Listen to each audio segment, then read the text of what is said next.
지난번 본문과 계속해서 이어져 가고 있는 내용입니다. 사도 바울을 이 사람은 전염병 같은 자라라고 말씀하고 있다는 거예요. 사도 바울이 전염병 같은 자라 말하면서 천하에 흩어진 유대인을 다 소유하게 하는 자라 말씀하고 있다는 것입니다.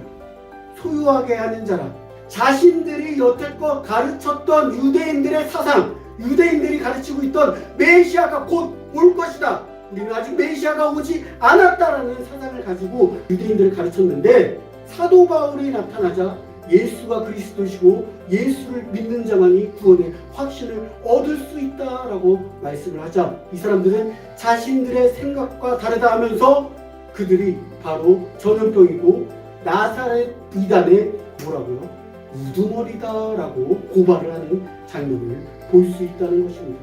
여기서 성전을 더럽게 하려 함으로는 진리된 예수님을 전파하고 있는데 그 성전을 더럽히고 있다고 왜곡해서 신성모독이라는 죄를 뒤집어 씌웁니다. 그렇게 사도 바울은 예수님의 길을 걷고 있지만 유대인들은 자신들의 뜻과 맞지 않다는 이유로 예수님뿐만 아니라 그의 제자들, 예수님을 믿는 모든 자들을 잡아서 이렇게 벌을 내려달라고 간청하고 있다는 것입니다. 예수님은 어떻게 오셨죠? 그런 고정관념을 다 깨기 위해서 이 땅에 오셨고 유대인들과 친목을 다지지 않았다는 거예요. 그리고 유대인들에게 계속해서 진리를 가르쳤지만 그들은 자신의 직위를 뺏길까봐, 자신의 자리를 뺏길까봐 오히려 예수님을 어떻게 했다고요? 이단으로 몰아놓고 십자가에 못 박혔다는 것입니다. 우리도 지금 내가 가장으로서의 욕심, 자식들을 어떻게 바라보고 있는지 내려놓으셔야 된다는 것이죠.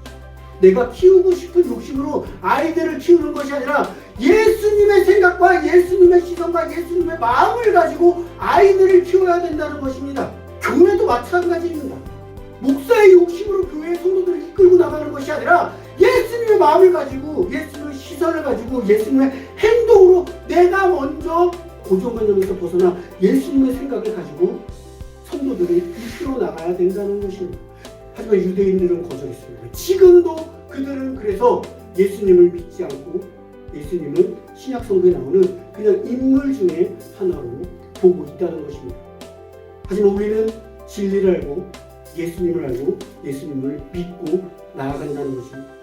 이 말씀을 듣고 이번 한 주 동안은 내가 어떤 욕심을 가지고 있는지, 이 욕심을 통해서 예수님을 멀리하고 있지는 않는지, 이 모든 것들을 내려놓고 고정관념에서 벗어나는 저와 생명나무의 피인 웃음꽃교회 성도님들 되시길 주님의 이름으로 기도하겠습니다. 아멘.